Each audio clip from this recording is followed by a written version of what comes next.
Hello everybody, and welcome along to another daily Doctor Who YouTube video. I know I say daily, when actually I suppose I did no videos yesterday, so I'm doing 2 videos today to make up for it. This might become a regular thing since I am starting school tomorrow, unfortunately for the first time since March, so yes, that might become more of a regular thing, or even a reduction of my amount of videos per week. At the moment I upload daily, so that may decrease. However, hopefully I will still have enough time to publish videos. It doesn't really take me that long. So today I'm going to be doing another Doctor Who review. I haven't done one in 2 weeks time. I was going to do one last Sunday, and then I realised I ran out of Doctor Who stories to review, so I recently bought loads more DVDs, so I can plan up to like March 2021 or something. I've got absolutely loads of them. So today I'm going to be reviewing the 3rd Doctor story, The Mind of Evil. This is a Series 8 story that aired in 1971, and involves the 3rd Doctor, Jo Grant as companion, and the Master. So yes, essentially this is about a professor called Professor Keller basically creating a machine that removes all negative thoughts from the brain, and he's basically testing it at this prison called Stanmore Prison on all these prisoners who have been like murderers or whatever. Meanwhile, the Master, who is actually revealed in episode 2 to be Professor Keller, uses this girl to basically kill world leaders days before this World Peace Conference, but his main plan is to steal a missile from the government and basically send the world to war. The Doctor obviously stops his plan by telling Unit to blow up the missile. He has this cool fight scene with the Master, but there's got kind of a twist because this machine that Professor Keller or the Master created is kind of using it to control people's minds. However, it kind of goes rogue and starts killing people all over this prison, and we have 2 really nice plots. We have Jo Grant with the prison riots trying to, defeat the Keller machine with the Doctor, and then we have the Master with, this girl trying to kill all the world leaders. However, it does kind of divert from the main plot a little bit after that. So in terms of the actual episodes and the story pace itself, it's 6 parts long, so it's the longest story in the season in terms of runtime. Each episode, instead of being 25 minutes, it's closer to half an hour, which is rather odd, but I still quite like it. It still works incredibly well. Lots of people say 6 parts is too tedious and long for a story, especially set on Earth, and I disagree quite a lot, and I think it works well. I think 5 parts would be good too, but you could really say that about any story longer than 5 parts, to be honest, couldn't you? Like with Genesis of the Daleks, I think 4 would have been better, and Colony in Space, that would have been good with 5 as well. But yeah, I really think that 6 parts was a very good idea for the story, and it works really well as well with the whole Unit era. I think 6 parts really suits this era quite a lot. Parts 1 to 3, in my opinion, are completely excellent. They are like the best of this story. Part 4 is still great, still brilliant, and parts 5 to 6 are very good. However, it does decline in quality a little towards the end of the story. That doesn't mean it's a bad thing necessarily, but I think it does kind of divert from the plot too much, and I think it should have focused more on the peace conference rather than the Master and the missile. But it's still really good. Episodes 5 to 6 are still brilliant, and yes, like I said, it does divert from the plot in later episodes. It's more focused on the Master and the missile and the Doctor kind of trying to kill the Keller machine and the prison riots than the peace conference and the actual Keller machine, the prison itself. I think it goes a bit out of hand towards episode 4, and they're kind of doing loads of new plot twists and ideas to get our attention. I think 5 parts definitely would have been much better, so they didn't really have to do that. However, it's still really good, and I still enjoy quite a lot of episodes 4 to 6, so there we go. So, in terms of the villains, then I think the villains are really good. We've kind of got 2 villains. We've got the Master, and then we have the Keller machine that he's created, which kind of turns out to be sentient itself, and kind of has a mind of its own, hence the name The Mind of Evil. First of all, the Master is great. This is the first time I've ever seen a classic Who Master, and Roger Delgado is instantly, like, you can look at him and tell that he is just pure evil. He is so good, and he steals the scene in pretty much every scene he's in.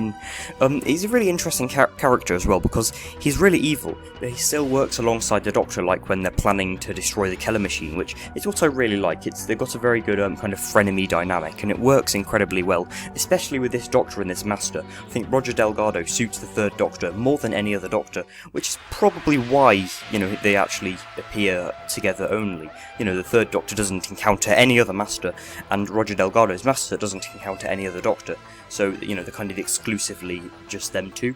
In general, yeah, the Killer Machine is really good because it kind of turned on its creator, the Master, and it kind of went rogue, killing all these people.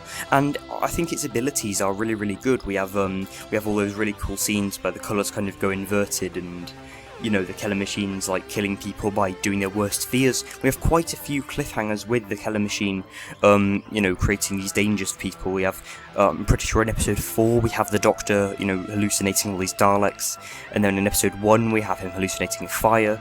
We have another one, I'm pretty sure it's just with a random, you know, prisoner at Stanmore Prison, who basically dies from this Killer Machine, and I think his abilities are really good.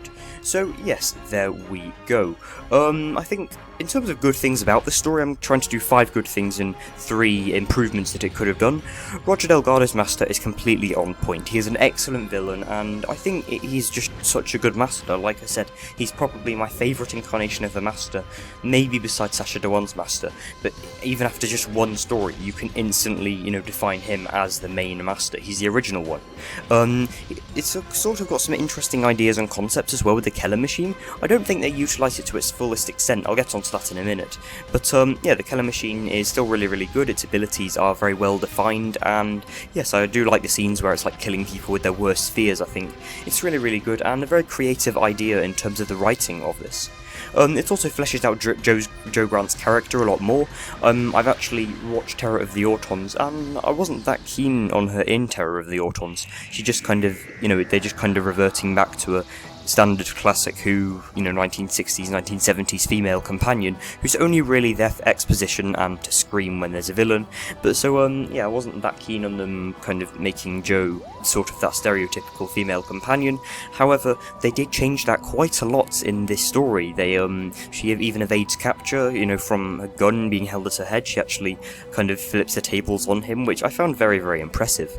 It's also a really gripping story in general. We have some really good cliffhangers, and it keeps on giving us new ideas, especially in episodes 3 and 4, that, you know, keep us hooked to this story. I think it's definitely one of the best stories in Season 8 that I've seen.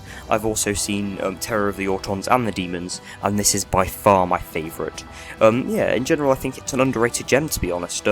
It's got some really good action scenes as well, not as many as say in Season 7 with the Ambassadors of Death and Inferno, but it still has quite a lot. We have, you know, loads of unit involvement, we have them fighting with the Master, we have the Master getting a missile of Captain Yates. It's really good, and I do quite like how Unit's involvement isn't as extreme as in Season 7. I think the Doctor sometimes has to kind of rely on himself when Unit doesn't believe him, so I'm kind of glad, you know, that kind of put to the test the Doctor's character. So in terms of improvements for the story, I think 5 parts would have made for a more fast-paced, intense story, and you could get even more stuck into that story than a longer story, which doesn't really sound like it would work, but I think 5 parts would have been better still. 6 parts were still brilliant though. It's quite hard to think of improvements for an already excellent story. The colours are a little bland as well. I know it's quite a sort of not very good criticism, but it's quite true. The colours are a little bland. I do appreciate what they were going for, you know, trying to do this kind of quite dark, gritty sort of setting, but I think it could have been brighter. It was quite jarring seeing Terror of the Autons being so colourful, but you know, I was kind of used to it by the end of the story, and then we're back to this kind of Season 7 quite bland colours, which I think still works for lots of the stories in Season 7, but maybe not so much for this story. The plot also goes on its own for the final 2 episodes. By that I mean it diverts from the plot so much that lots of plot elements are kind of unresolved, so yeah, the kind of, you know, lots of plot elements are abandoned and they aren't really explored in enough depth. I think 7 parts would have been good as well. I think they should have, if they had 7 parts, I think they should have hadn't taken more time to flesh out lots more plot developments that go on in the earlier episodes, and 5 parts would have made for a more intense story, more focused on the Master and the missile, maybe not even including the Killer Machine. I'm not too sure. So in conclusion, my percentage of this story is 87% out of 100%. It's still brilliant.